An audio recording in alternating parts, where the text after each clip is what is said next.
네, 오늘은 내일 새벽부터 함께 읽게 될 말씀과 함께 우리 신명기라는 책에 대해서 함께 공부해 보고자 합니다.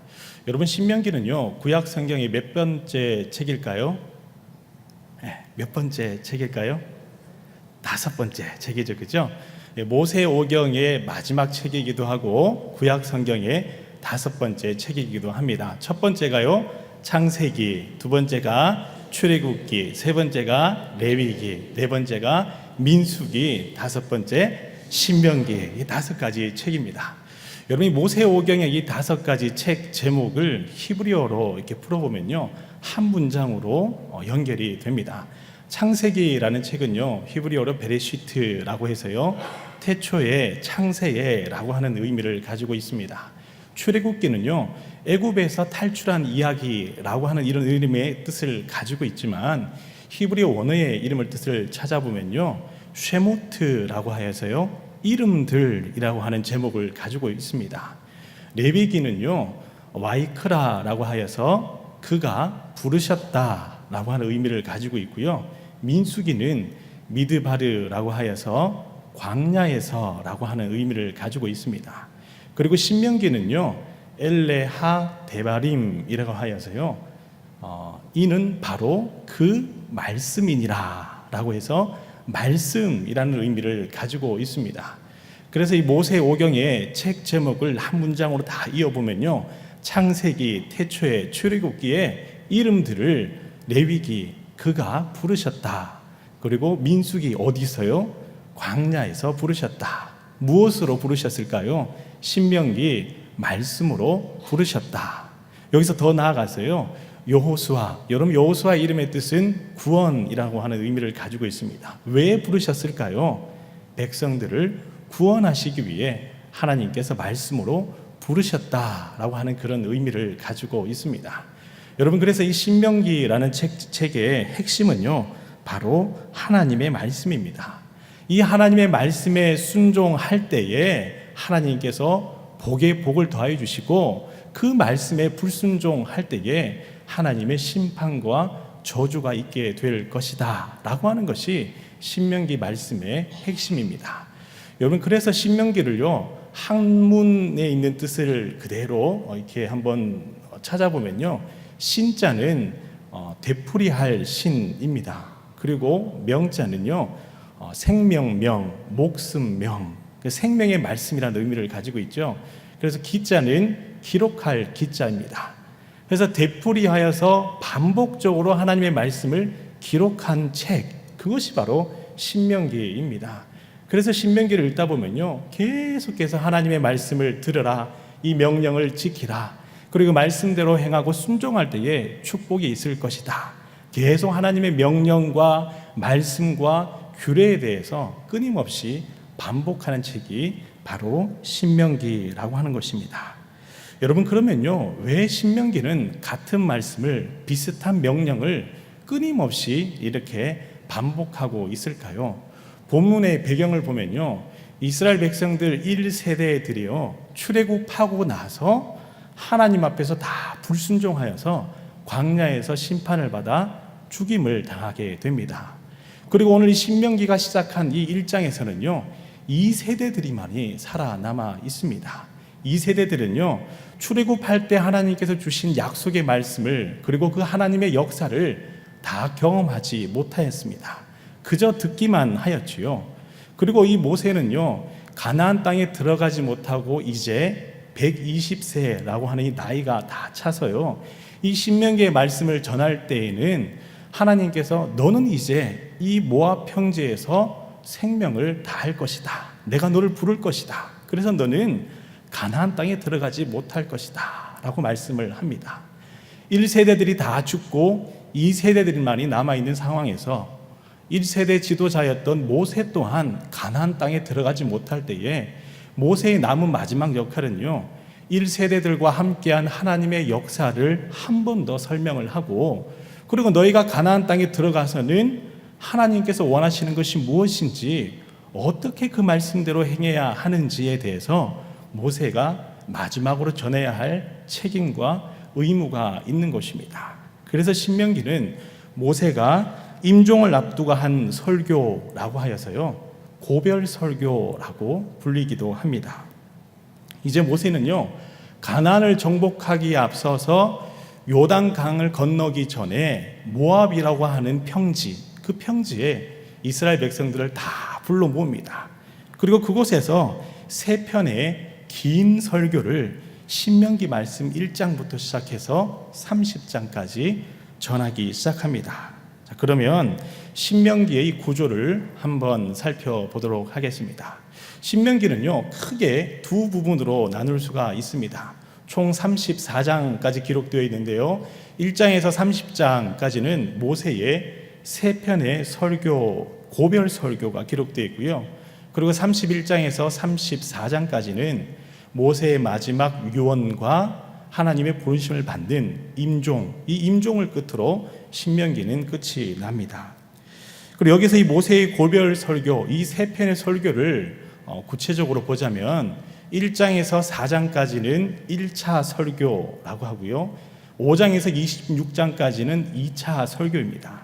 그리고 27장에서 30장까지가 3차 설교입니다. 이 1차와 2차와 3차 설교의 이제 핵심은요, 1차 설교는 과거를 돌아봅니다. 출애굽할 때부터 시작해서 지금까지 이스라엘 백성들에게 하나님께서 복의 복을 더해 주고자 했지만 불순종해서 다 심판을 받은 것이 아니냐, 그 과거의 역사를 돌아보면서 남은 2세대 너희들은 하나님께 잘 순종하고 잘 경외하는 것이, 이것이 축복의 지름길이다 라고 설명을 하는 것이죠. 그래서 이 1차 설교의 핵심이 하나님을 잘 경외하는 것, 그것이 바로 핵심입니다. 2차 설교에서는요, 그러면 하나님을 잘 경외하기 위해 지금 이 2세대 이스라엘 백성들에게 가장 필요한 것이 있다면 무엇일까요? 하나님의 말씀을, 그 율법을 세세하게 다 전수하고 가르쳐 주는 것입니다. 그래서 2차 설교에서는요, 남아있는 2세대 이스라엘 모든 백성들에게 하나님의 율법을 하나하나 세세하게 생활 규정과 도덕법과 정결법과 절기들을 다 알려줍니다.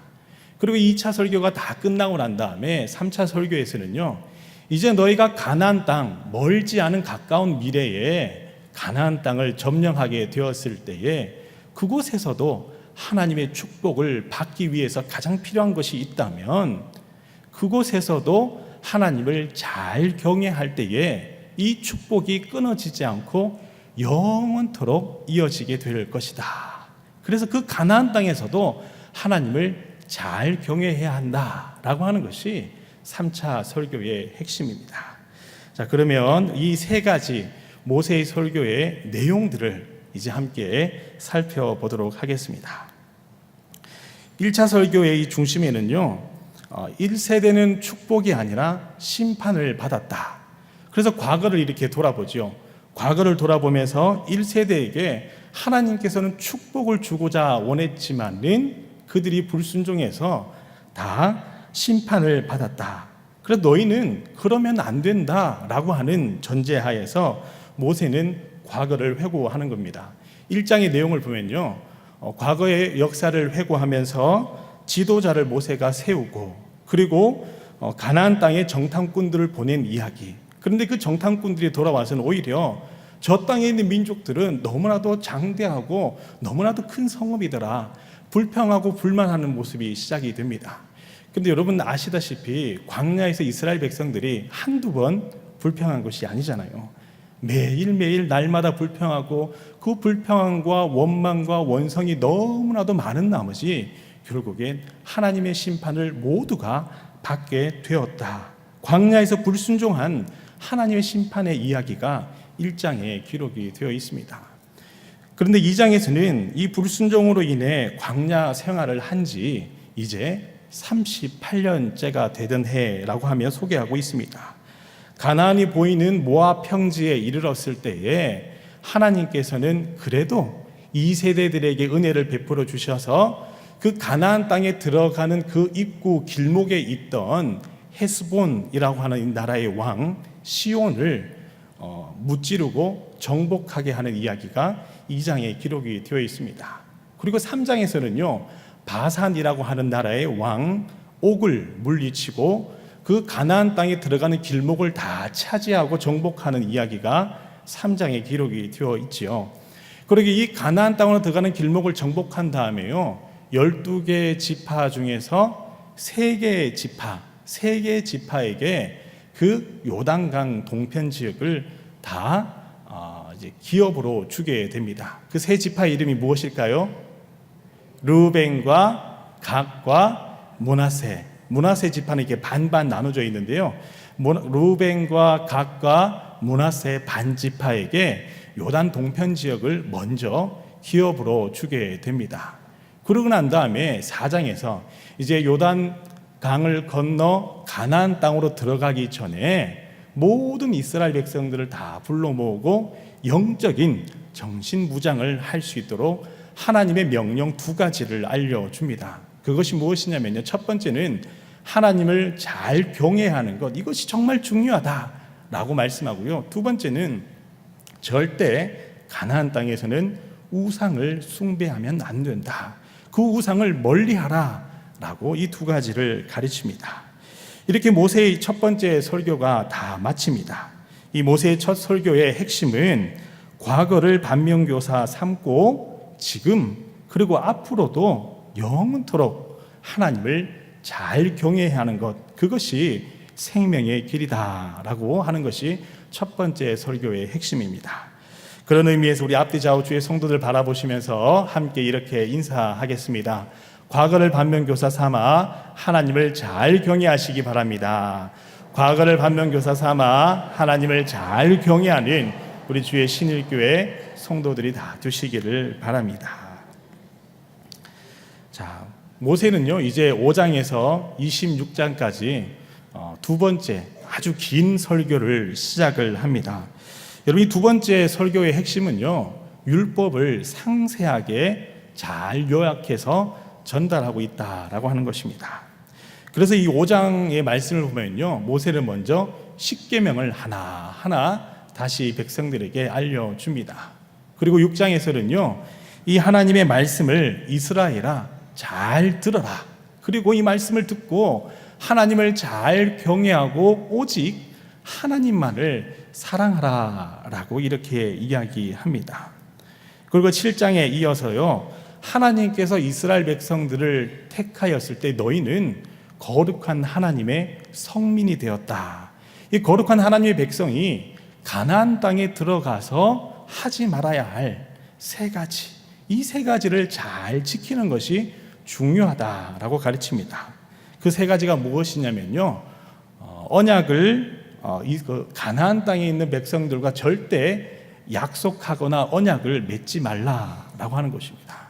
그리고 두 번째가 그들을 불쌍히 여기지도 말라. 그리고 세 번째가요, 그들과 혼인하지 말라. 이 3가지를 잘 지키면은 하나님께서 너희들에게 준 이 약속의 땅에서 축복이 끊임없이 영원할 것이다 라고 하는 것이 7장의 말씀의 핵심입니다. 혼인하지 말고 불쌍히 여기지 말고 그들과 언약하지 말라. 여러분, 이게 말은 참 쉬운데요, 나는 절대 안 그럴 거야 라고 하는데 만약 우리가 그 상황이 된다면 이게 지키기가 참 어려운 상황이 얼마나 많은지 모릅니다. 제가 이 말씀을 보면서요, 과거 제가 자취를 할 때 그때를 한번 이렇게 돌이켜 생각해 보았습니다. 저는 초등학교 6학년 때부터 이제 자취하기 시작해서요, 중2 때 동생이랑 이제 함께 둘이서 이제 대학생활 끝날 때까지 자취를 했었습니다. 어머니께서 6학년 때 전학을 딱 보내시면서요, 이것만은 절대 주의해야 된다라고 이렇게 가르쳐 주신 것이 있어요. 첫 번째가 뭐냐면요, 어떤 친구들도 집에 들이지 마라. 어떤 친구들도 집에 들어오면 안 된다는 거예요. 부모님이 안 계시고 혼자 있다는 것을 알게 되면 나쁜 친구들이 올까 봐 어떤 친구들도 집에 데려와서는 안 된다라고 이렇게 가르쳤어요. 제가 어머니께 물었어요. 어머니, 그런데 친구들이 자꾸 저희 집 오고 싶어 하면 어떡해요? 그러면 이렇게 이야기하렴. 엄마가 있어서 안 돼. 우리 엄마 야단쳐. 큰일 나. 무서워. 그렇게 얘기하려는 거예요. 근데 거짓말이잖아요. 그래서 이제 어머니께는 그렇게 하겠노라 이렇게 다짐을 했지만 어느덧 이제 친구들을 많이 사귀게 되고 친구들 사정과 형편을 잘 알게 되자 제가 그 친구들의 집에 놀러를 가고 또 이제 같이 하룻밤을 자게 되었습니다. 이제 어느 날 그 친구가 다시 저희 집에 오고 싶다는 거예요. 그래서 제가 차마 거짓말을 할 수가 없는 거예요. 집에 엄마가 있어. 엄마가 친구 오는 거 안 오네. 엄마 얼마나 무서운지 알아. 이렇게 말을 못 하겠는 거예요. 그냥 뭐 잘 지키면 되겠지. 그래 괜찮아 라고 하는 마음에 친구들을 한 명씩 두 명씩 이게 집 문을 열어주기 시작했습니다. 그런데 어느 날요 친구들이 집에서 좀 자면 안 되겠냐라고 이야기를 해요. 근데 이게 거절을 못 하겠더라고요. 그래서 하루 이틀 자기 시작했는데 여기서부터 이제 사고가 나기 시작합니다. 그날 밤에요 친구 어머니가 와서 문을 막 두드리면 내 아들 어디 있냐 이러면서 막 찾는 거예요. 그래서 누가 내 아들을 이렇게 데려가 가지고 이곳에 이렇게 자게 하냐고, 너희 엄마 어디 있니 이러면서 저보고 막 야단을 치는 거예요. 근데 여기서 일이 끝나는 것이 아니고요 이제 그 뒤로부터 이 친구의 또 다른 친구가 오기 시작하고 그 친구의 또 다른 친구가 오기 시작하면서 점점 손버릇 이상한 친구, 말버릇 이상한 친구, 이 안 좋은 습관을 가진 친구들이 집으로 들어오기 시작하는 거예요. 어떻게 될까요? 제 마음이 점점 심란해지기 시작합니다. 다른 건 다 참겠는데요 담배 피는 것만은 도저히 제가 참지를 못하겠어요. 저는 이 담배 연기에 알레르기가 있어가지고요 이 담배 연기를 맡기만 하면 숨을 못 쉬고요 막 온몸이 불안해지기 시작하면서 답답해지기 시작하거든요. 그래서 제가 하다못해 부모님께 이렇게 이야기했습니다. 어머니 사실은 여차저차 해서 어머니 말씀을 어기고 이런 일들이 이렇게까지 이렇게 되었어요. 어떻게 해야 될지 모르겠어요. 그러니까요 부모님이 어머님이 이렇게 이야기합니다. 그때부터 작정을 하시고는 한 달을 시간을 다 비우고 하시던 일을 다 내려놓고 그냥 집에 저랑 같이 있게 되었지요. 부모님이 있으니까 어떻게 해요? 친구들이 못 와요. 오지 않는 거죠. 그때부터는 점점 친구들의 발걸음이 줄어들기 시작합니다. 그리고 그 마지막에 됐을 때 부모님 바로 이사를 가버리셨어요. 다른 곳으로 집 주소를 옮기면서 어떤 친구도 앞으로 찾아오지 못하도록 그렇게 하셨거든요. 부모님 오니까 문제가 다 해결이 되더라고요. 그 다음부터는요 친구들을 행여나 제가 부족하여서 또 실수할까봐 친구들을 데려오지 않고 집을 잘 지켰던 그런 기억이 납니다. 하나님께서는요 이스라엘 백성들에게 요구하셨던 것도 바로 그런 것입니다. 이스라엘 백성들은요 신앙이 부족합니다. 2세대 우리 이스라엘 백성들 아이들이 이제 막 신앙이 자라기 시작하는데 오랜 시간 가나안 땅에 있었던 악습관들 그리고 이방 신상을 섬겼던 안 좋은 버릇들 그것이 이스라엘 백성들의 마음에 미혹이 되고 유혹이 되어서 신앙을 떠나게 되고 믿음을 잃어버리게 될까봐 하나님께서는 지금 너희들은 그들과 함께 언약도 하지 말고 그들을 불쌍히 여기지도 말고 혼인하지 말라라고 하며 이 세 가지를 잘 지킬 때에 신앙을 잘 지키는 거룩한 하나님의 사람으로 이 가나안 땅을 선물로 받을 것이다 라고 미리 말씀하신 것입니다. 그 내용이 바로 8장의 내용입니다. 그리고 이어지는 이 9장에서는 그런데 그럼에도 불구하고 1세대 너희 부모님들에게는 내가 이렇게 이 약속의 땅을 선물로 줄 것이다 라고 했지만은 그 축복을 받지 못하고 결국 불순종하여서 다 심판을 받게 된 것이 아니냐라고 하며 상세하게 다시 한 번 더 과거를 회고합니다. 그리고 10장에서는요 이런 불순종에도 불구하고 다시 한 번 더 이스라엘 백성들에게 은혜 베푸신 하나님의 이야기가 나옵니다. 여러분 모세가 첫 번째 돌판을 받고 내려올 때에 이스라엘 백성들이 어떤 모습을 보게 되나요? 우상 숭배하는 것을 보게 되잖아요. 그래서 모세가 그 돌판을 깨뜨리고 가루로 만들어서 백성들에게 다 마시게 하고 레위 사람들을 통하여서 그 우상을 숭배한 3,000명을 죽이게 되는 이런 비극적인 일이 일어나게 되었습니다. 그런데 하나님은요 이스라엘 백성들을 그런 불순종한 이스라엘 백성들을 한 번 더 용서하시고 두 번째 돌판을 모세를 통해서 주신 것과 같이 1세대들이 잘못했지만 2세대를 향하여서 다시 한번 하나님은 소망과 희망과 은혜를 베풀어 주셔서 지금 이곳 가나안 땅을 바로 목전에 둔 모압 평지에 오게 되었다. 그것이 하나님의 은혜다라고 10장에서 설명을 합니다. 이 10장에서는 하나님께서 또 이렇게 말씀하지요. 우리 다 함께 10장 13절, 우리 10장 13절의 말씀을 함께 읽도록 하겠습니다. 10장 13절의 말씀, 우리 화면을 보며 함께 읽겠습니다. 시작. 내가 오늘날 내 행복을 위하여 내게 명하는 여호와의 명령과 규례를 지킬 것이 아니냐. 아멘. 하나님께서는요, 하나님의 규례와 명령과 법도를 이야기하신 이유가 억압과 규제를 위해서가 아니고요, 너희들의 행복을 위해서다라고 이렇게 말씀합니다. 너희들의 행복을 위해서이기 때문에 11장에서는요, 이 하나님의 명령과 규례와 법도를 늘 걸을 때에도, 일어날 때에도, 앉을 때에도 언제나 어디서나 그 법도를 가르치고 말하고 다음 세대 아이들에게 전하라 라고 이렇게 이야기합니다. 그리고 12장에서는요, 이 하나님 말씀을 이스라엘 백성들이 잘 지키기 위해서 12지파, 12개의 지파의 12지역별로 예배를 드리도록 한 것이 아니고요, 12지파를 어디요? 하나님이 택하신 성소, 하나의 성소에서 예배 드리도록 다 부르십니다. 그곳을 부르시는 거죠. 여러분, 우리 신일교회 생각해 보면요, 11대 교구까지 있습니다. 그런데 주일에요, 11대 교구부터 11대 교구까지 이제 1대 교구 따로, 2대 교구 따로, 3대 교구 따로 주일 예배를 다 따로 드린다면 어떻게 될까요? 다 마음들이 나누어지기 마련이겠죠. 주일에는요, 구역 예배는 다 구역별로 따로 드리지만 주일 예배는 모든 교구의 식구들이 다 하나님의 성전에 모여서 한 하나님의 말씀 앞에 귀를 기울이고 주시는 말씀을 붙들라라고 해서 이 성전에 모이게 한 것입니다. 마찬가지로 12개의 지파별로 각 지역에서 주중에는 알아서 하나님을 예배하고 주의 말씀을 묵상할 수 있지만 각 지파별로 한 군데에서 다 함께 모여 예배 드릴 수 있도록 한 성소를 하나님께서 주신 이유는 12지파 모두의 영적인 신앙이 골고루 성장할 수 있도록, 그리고 한 지파가 행여나 영적으로 무뎌지거나 넘어지거나 낙심할 때 다른 지파들이 도와줄 수 있도록 한 성소, 중앙 성소를 하나님께서 규정하셨다라고 하는 것입니다.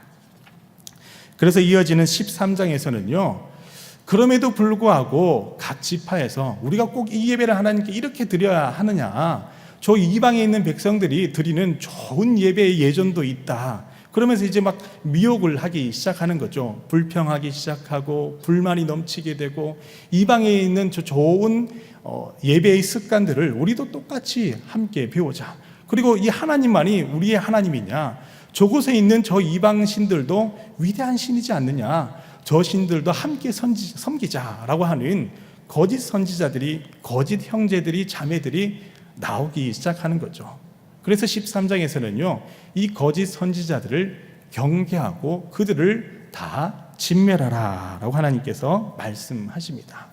그리고 이어지는 14장에서 26장까지는요, 세세하게 일상생활의 규정, 그리고 도덕법과 정결법과 절기, 다양한 예법에 대해서 하나님께서 하나하나 세세하게 알려줍니다. 이렇게 길었던 모세의 두 번째 설교 5장에서 26장까지 설교가 다 끝이 나게 됩니다. 이 두 번째 모세의 설교의 핵심은요, 하나님을 잘 경외하기 위해서는 하나님의 말씀을 잘 지켜야 한다라고 하는 것이 핵심입니다. 우리 앞뒤 좌우 우리 주의 성도들 바라보시면서 이렇게 함께 인사하겠습니다. 하나님의 말씀대로 잘 지키겠습니다. 하나님의 말씀대로 잘 지키겠습니다. 네, 모세의 두 번째 설교와 같이 하나님의 말씀, 우리 매일매일 말씀과 함께 묵상하며 깨달은 그 말씀을 늘 삶의 자리 가운데 잘 실천하고 잘 지키는 우리 신일교회 성도 여러분 다 되시기를 간절히 소망합니다. 마지막으로 26장에서 30장까지는 모세의 세 번째 설교가 이어집니다. 첫 번째 설교는 1장에서 4장이었습니다. 그 설교는요, 과거를 돌아보고 반면교사 삼아 하나님을 잘 경외하는 하는 것이 축복의 길이다 라고 설명했다면, 두 번째 설교는요, 하나님을 잘 경외하기 위해서는 지금 이스라엘 백성들에게 필요한 것이 하나님의 말씀과 율법을 잘 듣고 배우고 실천하는 순종이 축복의 길이다 라고 알렸다면, 세 번째 설교의 핵심은요, 다가오는 미래, 가까운 미래에 가나안 땅에 들어가서 그곳에서도 하나님의 말씀을 변함없이 한결같은 마음으로 잘 섬길 때에, 하나님을 잘 경외할 때에 그 축복이 끊어지지 않고 영원하다라고 하는 것이 세 번째 설교의 핵심입니다. 여러분, 그래서 27장의 말씀을 보면요, 하나님은 너희들이 가나안 땅에 입성을 할 때 요단강을 건너가야 되잖아요. 이 요단강을 건너고 난 다음에 그 강가에 있던 돌을 가지고 큰 기념비를 세우라라고 이렇게 이야기합니다. 그리고 그 기념비에 하나님께서 명령하신 법도와 규례를 다 기록하고 그대로 지키고 기억하라라고 이렇게 설명합니다. 그리고 에발산에 다 같이 모여가지고 만약 이렇게 행하지 않으면 우리에게 이러한 저주가 있을 것이다 라고 제사장이 율법을 낭독하고 선포하면은 모든 백성들이 아멘 할지어다 라고 해가지고요, 아멘 아멘 하면서 믿음의 결단을 하도록 명령을 하십니다.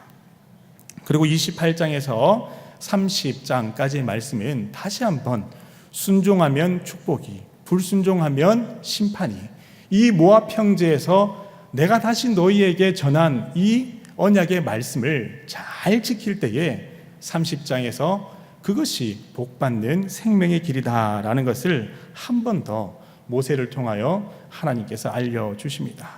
이렇게 세 번째 설교가 끝이 남게 됩니다. 이 세 번째 설교의 핵심은요, 변함없이 한결같이 하나님을 잘 경외할 때, 언제나 어디서나 어느 때나 어떤 환난이 올지라도 한결같은 마음으로 하나님을 경외할 때에 하나님의 축복은 영원하다라고 하는 것이 세 번째 설교의 핵심입니다. 우리 다 함께 서로 바라보시면서 이렇게 인사하겠습니다. 변함없이 하나님을 잘 섬기겠습니다. 변함없이 하나님을 잘 섬기는 우리 신일교회 성도 여러분 다 되시기를 간절히 소망합니다. 이렇게 세 편의 설교를 다 마친 모세는요, 31장에서 후계자를 여호수아로 세웁니다. 그리고 32장에서 이 모든 일들을 다 행하신 하나님의 위대하심을 찬양합니다. 그리고 33장에서는요, 모세가 모든 이스라엘 백성들을 하나하나 세세하게 축복하며 기도하고 34장에서 마지막으로 하나님의 부르심을 받으며 임종하는 장면으로 끝을 맺게 됩니다. 신명기는요, 이렇게 하나님의 말씀을 잘 지킬 때에 너희들에게 복이 있을 것이다 라고 선포하고 있습니다. 전체적으로 다시 한 번 더 요약해 보겠습니다. 1장부터 30장까지는요, 모세의 세 편의 설교가 기록이 되어 있고요, 31장에서 34장까지는 모세의 마지막 유언과 임종이 기록되어 있습니다. 세 편의 설교 중 1장에서 4장까지는 1차 설교로 과거를 돌아보고 반면교사 삼아 하나님을 경외하는 것이 중요하다. 그리고 2차 설교에서는요, 지금 이스라엘 백성들이 하나님의 말씀을 잘 듣고 배우고 익히며 실천하여 순종하는 것이 축복의 길이다. 그래서 율법을 알리는 것이 2차 설교고요. 3차 설교는 앞으로 하나님께서 가나안을 선물로 주셔도 그곳에서도 어긋나거나 교만하지 말고 겸손함으로 하나님을 잘 섬기며 경외할 때에 이 축복이 영원할 것이다 라고 말씀합니다. 이와 같이 우리 내일부터 시작하는 우리 말씀과 함께 신명기 말씀을 잘 묵상하여 매일매일 주시는 하나님 말씀대로 순종하여 하나님의 축복이 여러분들 가운데 더욱더 가득하기를 간절히 소망합니다. 아멘. 기도하겠습니다. 살아계신 하나님, 신명기 말씀을 함께 나누었습니다. 내일부터 읽을 신명기 말씀을 통하여 하나님의 마음을 더 잘 알 수 있는 저희들 되게 하여 주시옵소서. 주의 말씀을 가까이 할 때마다 저희들에게 필요하고 저희들에게 말씀하시는 하나님의 언약의 말씀을 깨닫게 하여 주셔서 그 말씀 붙들고 삶의 자리 가운데에 믿음으로 지키며 순종할 때에 하나님의 큰 축복과 은혜가 늘 가득하도록 우리 모든 주의 성도들과 함께하여 주시옵소서. 말씀과 함께 동행할 때에 주님 주시는 기름진 은혜의 축복이 가득하게 하여 주시고 하늘의 신령한 은혜가 삶의 자리 가운데 늘 풍성한 우리 주의 성도들 다 될 수 있도록 내일부터 신명기 말씀을 읽을 때에 깨닫는 마음과 그 말씀을 마음 가운데 새기고 실천할 수 있는 믿음의 결단이, 그리고 하나님과 함께 동행하는 우리 믿음의 성도들의 걸음 가운데 더 큰 은혜로 역사하여 주시옵소서. 함께 하실 줄 믿사오며 우리 주 예수 그리스도 이름으로 기도드립니다. 아멘.